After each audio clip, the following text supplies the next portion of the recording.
Halo rekan-rekan, selamat datang di channel ini. Video kali ini kita akan membahas terkait dengan permintaan penghapusan masa kontrak bagi tenaga honorer yang sudah diangkat menjadi P3K. Untuk informasi selengkapnya silakan disimak dan ditonton secara lengkap video ini agar rekan-rekan bisa menerima informasi secara utuh dan menyeluruh.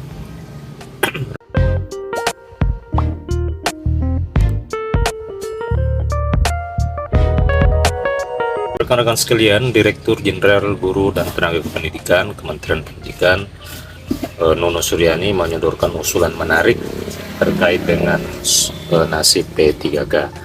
Ia mengusulkan agar masa kontrak kerja P3K ini dihilangkan agar para tenaga honorer yang sudah diangkat menjadi pegawai pemerintah dengan perjanjian kerja tidak dibuat was-was lagi dengan masa kontraknya.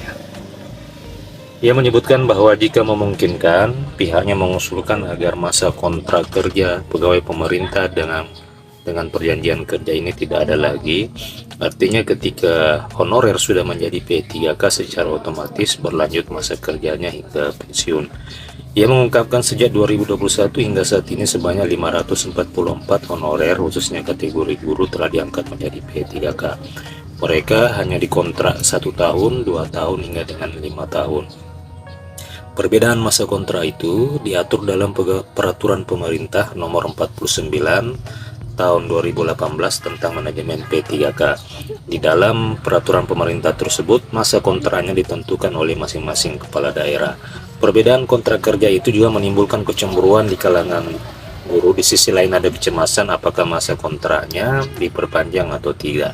Nah, rekan-rekan sekalian, oleh karena itu Dirjen dari Kementerian Pendidikan ini mengusulkan dalam revisi peraturan pemerintah tahun 2018 masa kontrak kerja P3K itu dihilangkan saja sehingga guru ASN hanya fokus mengajar dengan tenang.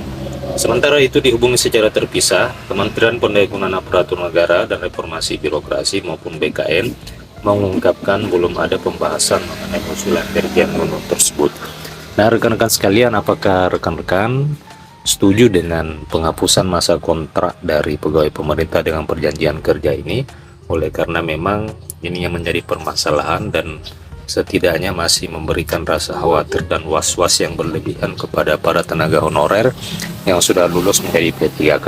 Oleh karena seperti yang dikatakan oleh Dirjen Nono tadi bahwa perbedaan masa kontrak antara P3K dengan P3K yang lain itu tergantung dari masing-masing kepala daerah. Oleh karena memang di peraturan pemerintah kepala daerah diberikan kewenangan untuk menetapkan masa kontrak dari P3K. Apakah rekan-rekan setuju dengan usulan ini? Silakan tulis di kolom komentar. Terima kasih rekan-rekan atas video ini. Terima kasih telah menyaksikan. Sampai jumpa di video berikutnya.